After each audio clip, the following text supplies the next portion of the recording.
Again, to share to the board the report of gift summary for November, as far as Carol Bell Elementary from Walmart for supplies for $500.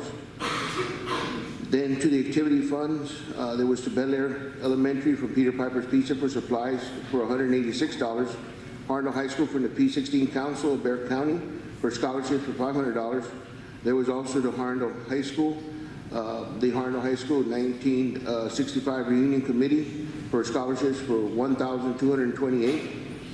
Adams Elementary for hair talk supplies, again for $50. And then Adams Elementary from the Alamo Dog and Cat Hospital for supplies for $120.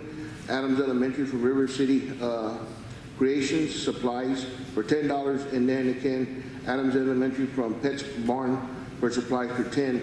To student group donations, Harndale Middle School from Harndale Middle Class PTA for field trips of $60. And then Harndale High School Senior Class for prom expenses, donation of $2,143. And then some non-monetary donations, Kingsborough Middle School from Gary Mariak for gift cards for $1,000. Kingsborough Middle School from Vero's Cafe, for pizza for $71. Gilbert Elementary for Asa White for plants for $400. And then last non-monetary donation was to Bel Air Elementary, again for the wash tub for gift cards for $150. So altogether we have a total of $6,368. Thank you so much, Mr. Marigat.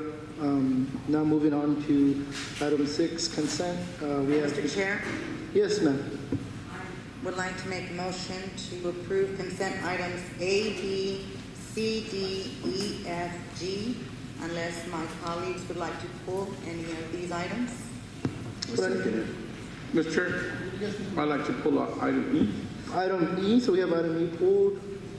Okay, any other? No? Okay, so let's go ahead and do a motion. We have a motion. Okay, motion and second for everything but E. All those in favor? All those opposed? Motion carries. Thank you so much. Mr. Mancho, would you like to discuss E? Mr. Chair, Yes, sir. I'd like to make a motion to approve item E. I'll second that. Any discussion? And then now I would like to discuss. Yes, sir. Mr. Madrigal, why are we having so many PTAs being run by teachers? Do we not have a parent liaison in our district? Yes, we do have parent liaison, Ms. Ruth Zambrano, and we do have, I'm not sure exactly how many teachers are assisting with the PTA program, but we do have a number of teachers that do have children that attend the schools where they are PTA members of, but I can get a count from our PTA council and Yes, sir. bring it forward to the board. I've been getting a lot of phone calls from different schools, 4 schools to mention, and they're all the organization PTA. And not that I have a problem with it being run by teachers, but it's just that, it's supposed to be parents and teachers. And I went to the Gilberts. My nephews go to Gilberts. My grandnephews, not even my nephews. And there was nothing but teachers running the whole carnival. I looked around and I asked around, and there was basically no parents, other than that one parent that was working the ticket booth, which is the PTA president. But she was the only one. Everybody else was all staff. And there was a lot of concerns about staff being told that they had to stay there until 9 o'clock. And that's a big concern, sir. Again, Mr. Chair, what I will do, I will, at the principals meeting, and I will go ahead and make that an item for the agenda for the principals meeting, and then also meet with the PTA council, and again, conversation with them and the principals, I'll be able to get a better idea of maybe to better answer your questions. And can we get Ms. Lombrano in the meeting, sir, and find out what is she doing to recruit parents to get involved in the campuses? Yes, sir. Okay, thank you, sir. Well, just real quick, I don't think anybody is against, parents, getting involved. I think that's something that we all strive for throughout the district, and I hope it's something that we can address, through whatever means necessary. It's difficult sometimes, but, And I just feel since we have a parent liaison, Of course, of course. we should be able to have parent involvement in all the campuses. There is no reason for us not to have a lot of parent involvement. Of course. I know Mr. Mendoza has been very involved in Adams, and kudos to you, sir. But, you know, I would love to see that in more campuses, and I think that would benefit all of us. Mr. Abundis, did you have a discussion also? We have a motion and a second. All those in favor? All those against? Motion carries.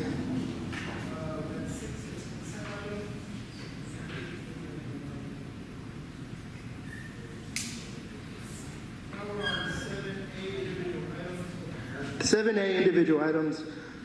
7A, approve the comprehensive annual fiscal report for the year ending in June 30th, 2016, as presented by Garza Gonzalez and Associates. Mr. Hernandez, please. Thank you, Mr. Chair. Members of the board, the annual report was delivered to board members this past Friday after the Finance Committee meeting was held on Thursday evening. At the Finance Committee meeting, it was covered in detail. Also included with the report that was delivered on Friday was the management letter. Garza Gonzalez is here to make a presentation. They are hired by the board and respond to the board, and so they're available for any questions. There is an audit summary of the annual report on page 118 to 120 in your board book. So at this time, I'd like Mr. Gonzalez to come up to give a brief presentation of the annual report and be available for any questions that the board has. Thank you, sir. Thank you, Richard. Mr. Chairman and members of the committee, or the board rather, congratulations, Mr. Chairman. I'm here to present the audit report, as Richard Hernandez has just indicated. You should have three different packets in your packet. One is the larger comprehensive annual financial report, which provides all the details that are necessary and required by the comprehensive annual report. We've covered that, as Richard indicated, in the audit committee, in the finance committee on November the 10th, this past Thursday, and that you can find, I guess, in your packet. The other part of our presentation is the conduct of audit report, which is a separate report that we issue that should also be included in your packet, where we report the way that the audit was performed and whether we had any problems or concerns with it. The third report that you have there is what Richard just discussed as the audit summary for 2016.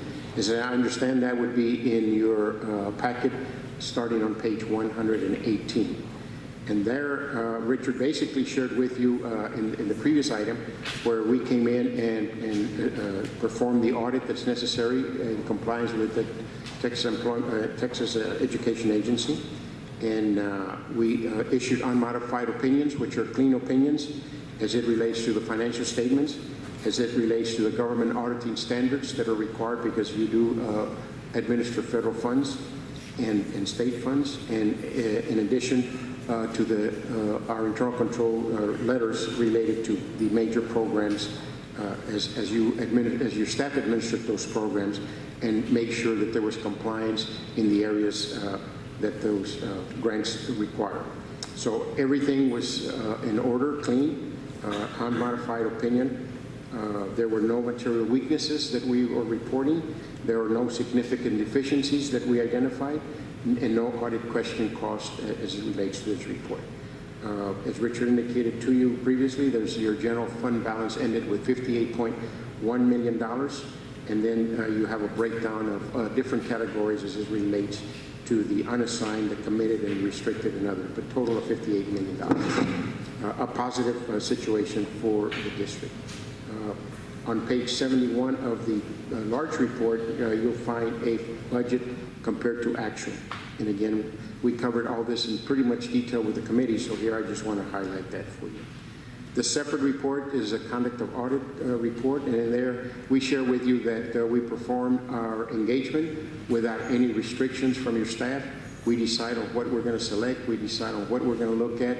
Staff providing us with the information on a timely basis. They were cooperative as far as we're concerned with the audit.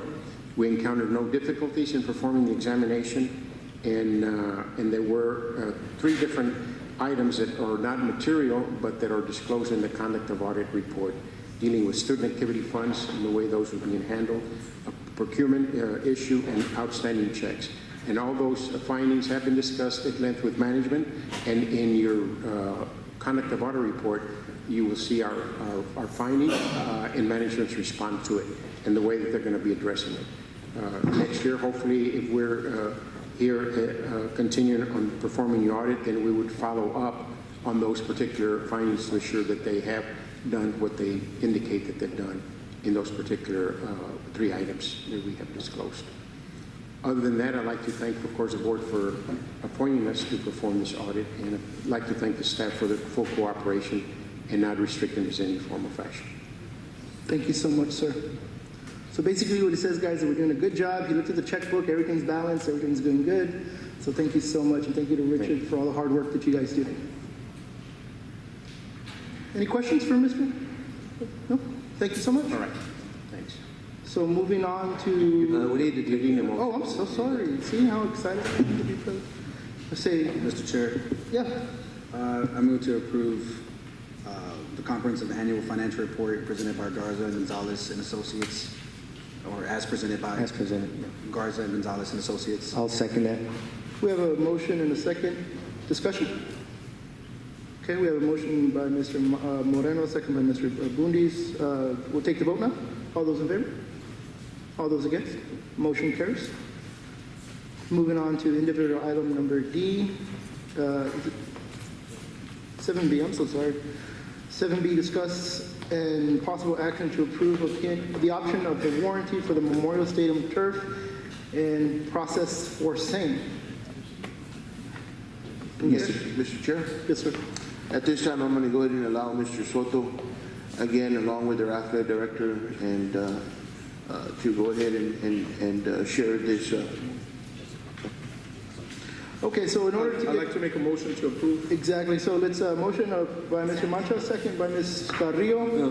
Mr. Chair, Yes, sir. there's 3 different items that are being brought to the board, so if you want to make a motion, it would have to be on one of them, because you got the option of leaving it as is and with a 2-year warranty, upgrading 2 different types, so I don't know what your motion would be. So we have a discussion now, because we have a motion in a second.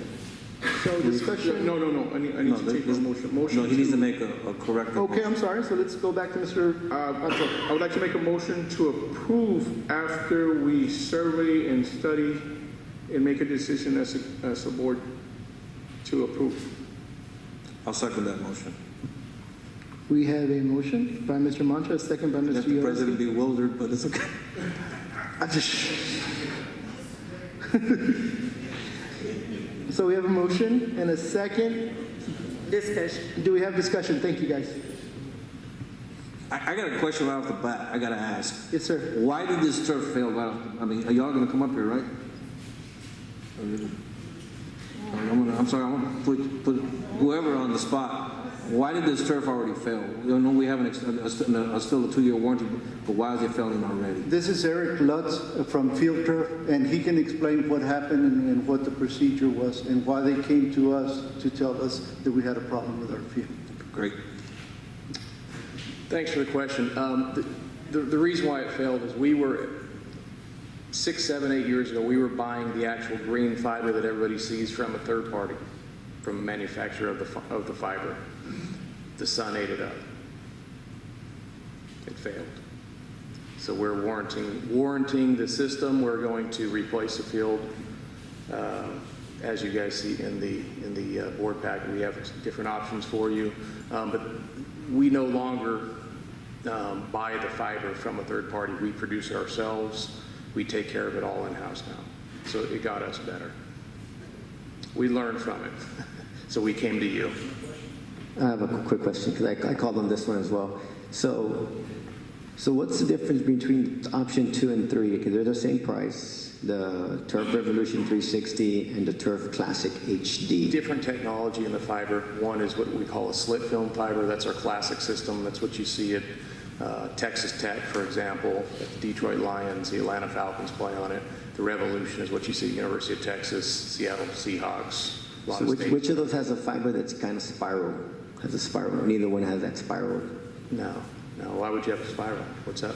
That's what they were telling me at this coach. There's new technology that instead of having just a vertical, it's like a little twisted type So you talked to one of my competitors. to somebody. So none of these have that No. little. Okay, just curious. No. Are any of these are any of these like the turf the Cowboys? So what? I said, are any of these like the turf the Cowboys have? Nope. Nope. Okay, so moving on.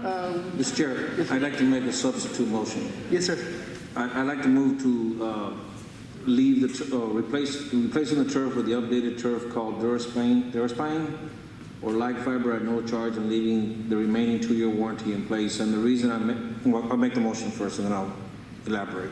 If I can So get we have a motion by Mr. Uresi. Do we have a second? I'll do the second for discussion. Second for discussion by Mr. Mancha, please. The reason I made that motion is because it's going to be replaced with the same product that we used 6 years ago. That gives us another 6 years to recoup, and hopefully by that time, we'll be in a better position to upgrade it if it were to fail again. But that's 6 years from now. There's a lot of development going around in the area. It's going to raise the tax base, and of course the ADA is going to go up, and that'll give us time. But this is going to come out of the fund balance. We're already pinching pennies as it is, and we just approved another $275,000 for the employees. So I think we need to hold off on this. Mr. Chair, I have a question based on what you just said. So, Mr. Field Turf, if we upgrade in 6 years, he's saying the cost will be 150. I don't think the cost in 6 years, because we're getting a discount because of the defect, right? Yes. If you were to upgrade In 6 years. in 6 years, it's hard to say. If you were to upgrade today, just buying it on the marketplace would be about $400,000 to $450,000. So we're offering you at a significant discount just to get you into our latest products. Yeah, we have to be careful. It's lower because of the warranty. We're getting, I guess, a discount because of the warranty. It's a kicking good in. faith offer. We're Yeah. trying to give you something with a new warranty. So I know we just dipped into our budget, $410,000, but I personally think it's a good investment. We get 8 years, then plus we get to upgrade a little bit. I don't know how much of an upgrade is the Revolution or the Classic from the Durspine, but at $150,000, that's good for at least 8 years. I mean, that's just the minimum because that's the warranty, and then you probably have another 2-3 years without the warranty. So that's about 11 years for $150,000. That will cost us almost $500,000 in a few years. So just food for thought and whatever. Okay, So I won't support the motion. if I may, I'm sorry, sir, Turf Guys. If we did upgrade, would we get a brand new warranty? Yes, sir. Okay, and that warranty would be for how long? 8 years. 8 years. And then here's a question to Mr. Soto and to Mr. Marigal. I know we don't know what's going to happen in the future. You know, God willing, you know, everything goes great for our district, and we're able to make upgrades to the stadium and to you know, maybe pass another bond. Would we be able to keep the same turf, or is it something where we would gut the turf and have to buy new turf in, you know, 5-6 years because we're making additions or something? Yes, Mr. Chair. My understanding, again, Mr. Soto, Mr. De Los Santos can add to anything else they want to share, but my understanding, again, the opportunity to upgrade to their current turfs that they have is the most updated and the best materials that are in the market here today. My understanding from conversations with our athletic director, we're not the only carpet that Field Turf put in the area that didn't meet the warranty. And basically, in then working with other local school districts, they also saw the value for $150 buying an 8-year warranty brand new carpet with the latest in the materials and fibers, which is a huge upgrade to the carpet that we bought 6 years ago. And again, what they outweighed is some of the things that Mr. Abunis is sharing, where $150 basically buys you 8 more years. And again, that would be a value because of the idea that when we would have to replace it, it's going to be more in the $450,000 range than $150. But again, that is the option of the board. Mr. Soto, Mr. Los Santos, anything else you'd like to add to that? No, sir, I believe you spoke highly and explained to the board the different options they do have. Either way, we can't go wrong, guys. I mean, we get a field brand new, free, as Mr. Alessi said. We get a brand new field, 2-year warranty, or you know, we upgrade for a third of the price.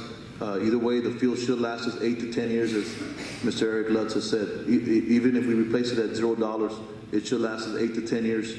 We go 150, it should last us 8 to 10 years, but in 8 to 10 years, we're going to have to look to replace that field. Mr. Chair? Go ahead.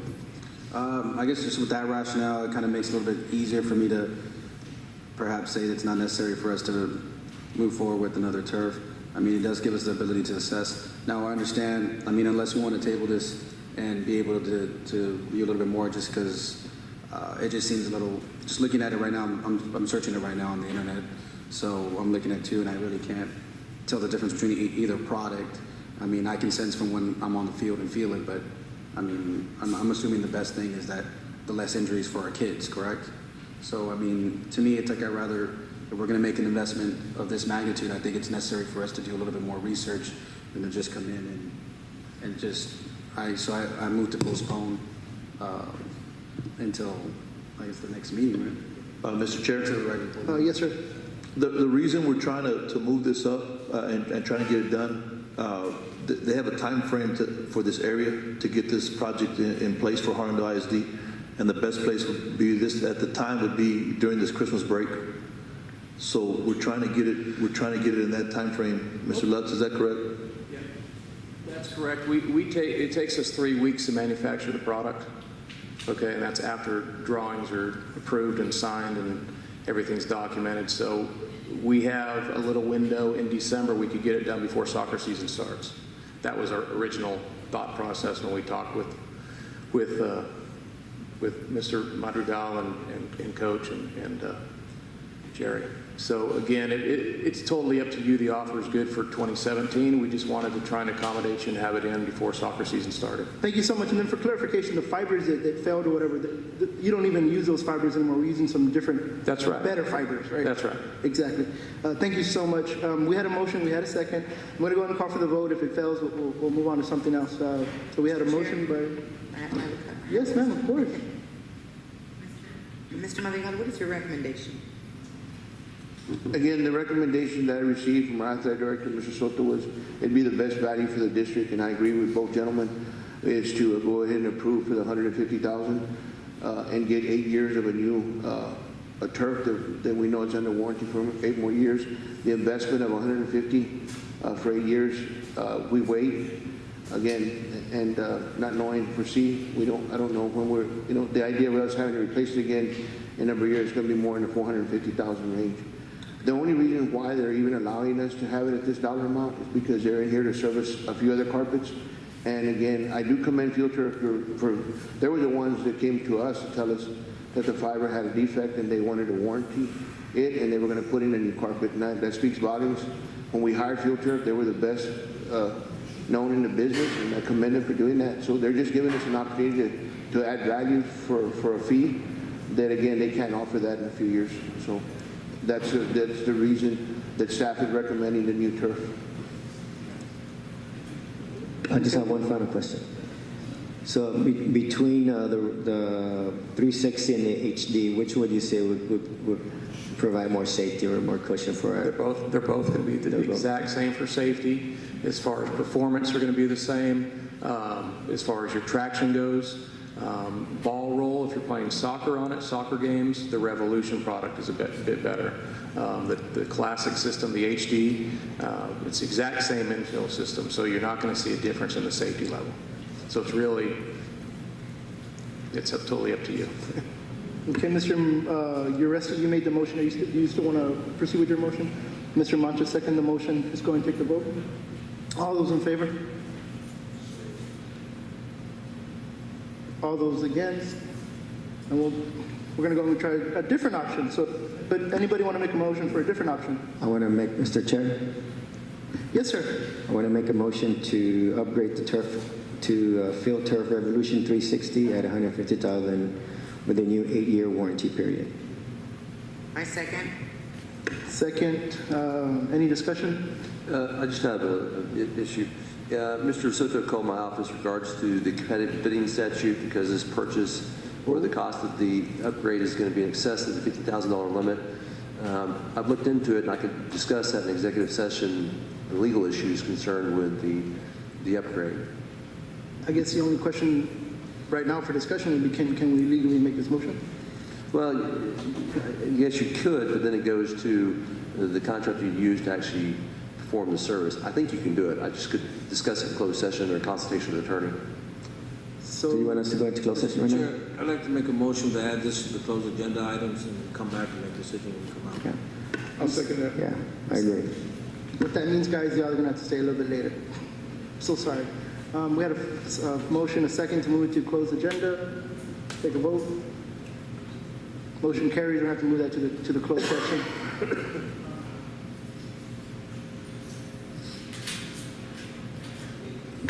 So now we're already all the way to 8. So 8, convening closed section as authorized by the Texas Government Code, Chapter 551, Section 551071 through 551.084. All those in favor? I'm sorry, is there a motion to go into closed session?